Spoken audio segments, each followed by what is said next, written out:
On Monday, a former head NFL doctor gave Tua Tagovailoa just a 10% chance to play the entire 2020 season. But Deion Sanders doesn't seem too concerned with the quarterback's stock. Deion said of Tua, quote, "This guy's a winner. You know he can overcome adversity. He makes correct decisions. The thing I love about him the most is the way he handles himself in front of the microphone, in front of his teammates, and when his back is up against the wall." So, Shannon, do you like the points that Deion made here? Yes, and he's echoing the points that I've been trying to make for the longest time, Skip. And I hate using caveats but you and I both know, had he not dislocated that hip, he's going to be the number one pick in the draft. He's that talented. And if you look at the tape, all you have to do is cut on the tape for 3 years. I'm not saying 1 year. I'm not saying one game. I'm not saying one season. Cut on the tape.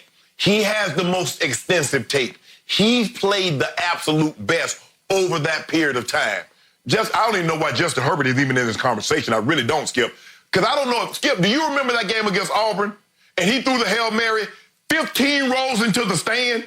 Now, that's the guy that they said should be the number 2 quarterback off the board.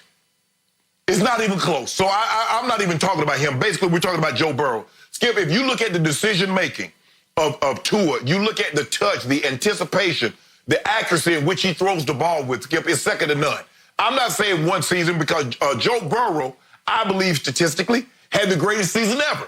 I'm not saying he's the greatest quarterback ever. I'm saying he's had the greatest season ever. But 2018, he was the quarterback. And he didn't put up anything comparable to these numbers. If I'm not mistaken, Skip, I think it was 16-5. So that last season was unbelievable. But Tua, for me, Skip, there's nothing not to like. Yes, I understand the injury history, and you have to factor that in. Because the top 5 picks, Skip, basically you're going to guarantee that guy $20+ million. But, Skip, that talent is too good to pass up. And I believe he's the best quarterback in this draft. I believe he's the best player in this draft. And I definitely would take him number 1. And I echo everything Time said. But you know, I've been preaching that for like a year. You have. And you have been wrong for a year. And as much as I love Deion Sanders, he's wrong about this. I do agree with you about Justin Herbert. I've thought from the start I did not see the poise. I did not see the command required to make the leap from college to pro football. And I think whoever takes Justin Herbert will forever regret it and forever be frustrated with his lack of growth.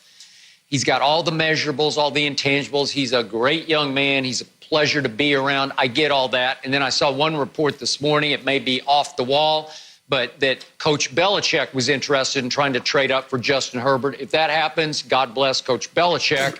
Now back to you and, as you call him, prime time, Deion Sanders. You have made all these points from the start. Deion made them very strongly that he likes body of work. As he said, you've got 3 years of solid game film versus just the 1 year you talked about for Joe Burrow. And as to quote Deion, he says, you know what? This guy, Tua, is just a winner.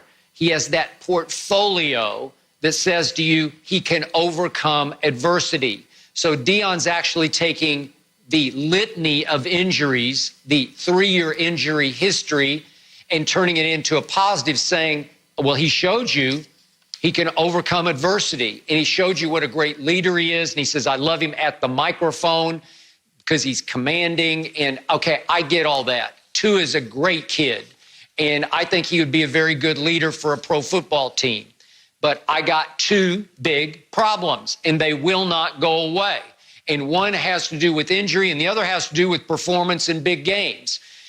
Quickly on the injuries again, it wasn't just 2 or 3, it was 6 or 8. Again, the ESPN report, 5 surgeries while he was at Alabama. You can say 4 of them were of the minor variety, although I've always thought there's no minor surgery. And the one was major, the broken hip, could have been career-threatening. All the doctors around Tua say he's just fine. They've completely cleared him. But he did have a concussion, and he did have a broken nose, and he had a broken index finger on his throwing hand that did require surgery.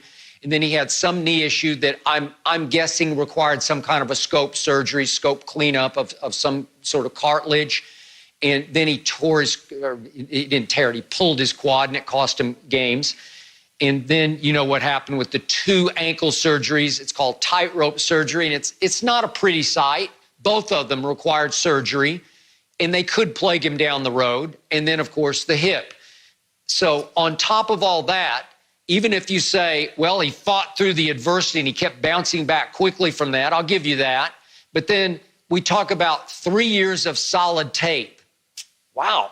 Well, I know 3 games that I watched that I wouldn't consider solid. And the first one was that 2018 SEC championship game. I watched the whole thing, and Tua was horrible. And he just unraveled, came apart at the seams, lost his poise, lost his accuracy. And all I know is 10 of 25 for 164 and 2 picks and a QBR of 29, scale of 0 to 100. And he got yanked. And it was Jalen Hurts who came in and saved the day by outscoring Georgia in the fourth quarter 14-0 and vaulting them ahead into the playoffs and then into the championship game, in which Tua threw 2 more interceptions as they got blown out by Clemson. And he had a QBR in that game of 59, scale 0 to 100. Not great, not exemplary, not first pick in the draft sort of a performance. And then obviously I watched every snap at Tuscaloosa last year against LSU. So he's playing at home, and he has 19 incompletions, did Tua, 21 of 40. And he threw for big yards, 418, 4 touchdowns, threw another interception. His QBR was okay at 73, but not great, not Joe Burrow numbers. And Joe Burrow just completely outclassed and outplayed him on his own field. And people say, and Shannon's been the first to say, well, Joe struggled his first year. He went to a program that was prehistoric on offense. In the history of that program, they've never had an offense. They've always had a defense. They've almost always had a good to very good, sometimes great teams. Some of those Les Miles teams were great on defense. They couldn't score. And he had to slowly but surely change the culture with his swagger and his like supreme good. He's got sort of an arrogance, like a positive arrogance to him. He's pretty great at the microphone too. We saw him counting the rings on his fingers coming off the field in the championship game. I saw him at Texas the first night that I was watching him on that Saturday night. He's pointing to people up in the stands like, you, and you. I shut you up and you up and you up. He changed their culture. Now, Joe Brady came in as a low-level assistant from the Saints that nobody even knew. And, yeah, they spread people out more, and they let Joe do what Joe does best. He did have the greatest season ever, statistically, and then down the stretch, those last 3 games, SEC championship game, Oklahoma, Clemson, all he did, Shannon, was complete 70% of his passes, 16 touchdowns, no interceptions, and a QBR for the 3 games combined of 98. It's unheard of. I don't think he missed a throw. I'm not sure he missed a throw the whole year. He had good receivers, but I don't think they were as good as Tua's. He had a good offensive line, a very good offensive line, but I don't think it was Alabama's. So in the end, Joe Burrow, he can move just like Tua can. He can run with it when you dare him to. He's a good athlete. He's almost 4 inches taller than Tua. I'm sorry, I don't see what you and Deion are seeing here or not seeing in Joe Burrow that you are seeing in Tua. I don't get it. Skip, I know a guy that had back surgery, wrecked his back his last year, came out early, and is going to go down as the greatest tight end in NFL history. Now, you could have passed on him, even though he's missed 34 games. You think Coach Belichick, if somebody would have told you, okay, you take Gronk in the second round with that bad back. Now, he's going to miss 34 starts, but this is what he's going to give you. So if Tua doesn't play 20 years or 15 years like some of these other quarterbacks, and he gives you the production that you believe that his talent and skill set says that he's capable of giving you, Skip, you run that, you take that chance. You take that. Now, I don't know, maybe I'm the only guy that a guy can throw for 418, 4 touchdowns, and Skip says he played bad. Now, we know his defense let him down, and you said, Coach Saban's defense, Coach Saban ain't Nick. Now, you don't mention nothing about ain't Nick. They gave up 48 at home, the most that they had given up in what? Almost a 100-year history of the program. St. Nick's defense did that, but you didn't mention that. Now, you want to put that all on Tua.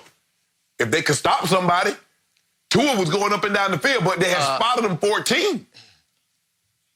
Shannon, he barely completed 50% of his passes against LSU. He was 21 of 40. That's not great. That's not first pick in the draft sort of productivity. Skip, you know what they do. A lot of Tua throws are down the field. That's what's so amazing, is that they launch the ball as much as they do. Skip, they don't run a whole lot of jailbreak screens. If you look at Tua, he's pushing the ball down the field. Now, he's done this with two different coordinators. Because remember, Sarkisian, last year, his previous coordinator, Skip, if I'm not mistaken, is the head coach at Maryland. So we've seen under two different head coach schemes, Tua have magnificent numbers. We've seen Joe Burrow only on one scheme have significant numbers. So that's all I'm saying, Skip. But for Tua, his body of work, his resume is as impeccable as anybody in this draft. Okay, I'm going to give you this. Tua has a lightning release.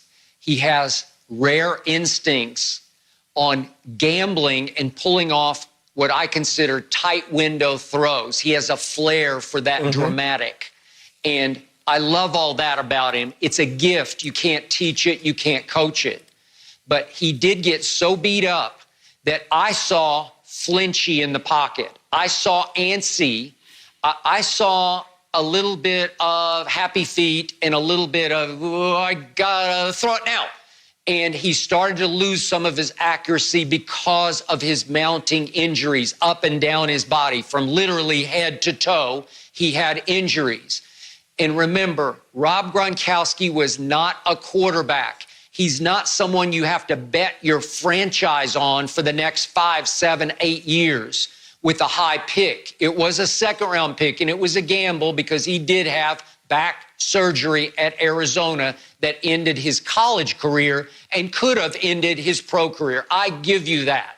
But they gambled and won on Gronk because as battered as you say Gronk has been, remember, his first 2 years, Rob Gronkowski played all 16 games.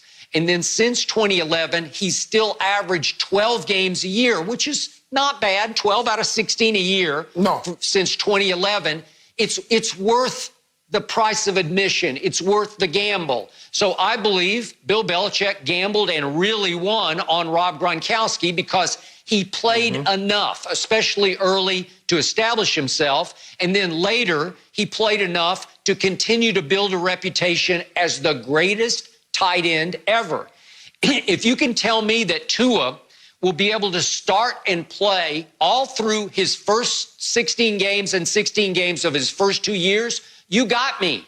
You're way ahead of me. And also, if you can tell me that Tua starts making a case that he's the greatest quarterback ever, that he's greater than Tom Brady, he's going to be the GOAT at the quarterback position, the way Gronk is the GOAT at the tight end position, you got me dead to rights. You and Time, you guys are all over it. You're way ahead of the curve.